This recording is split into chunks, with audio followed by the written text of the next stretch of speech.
तवन घरे भरत भुआल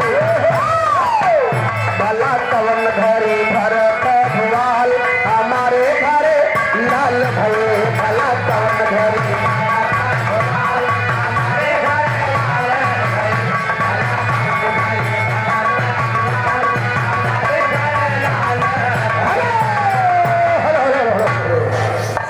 भैया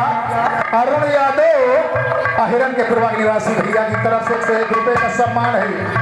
लाख लाख यादव और आशीर्वाद की कामना। पहल घरी रामा दूसरा घरी लक्ष्मणा पहल घरी रामा दूसरा घरी लक्ष्मणा पहल घरी रामा दूसरा घरी लक्ष्मणा सखी तीसरे मात कर्म से बैठा बैठे सखी तीसरे माँ भरत भुआल हमारे घर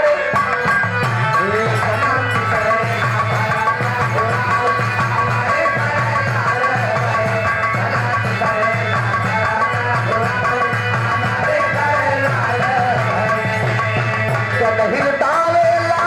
अनधन सोनावा के नहीं लुटावेला अनधन सोनावा जीव लावेला अनधन सोनावा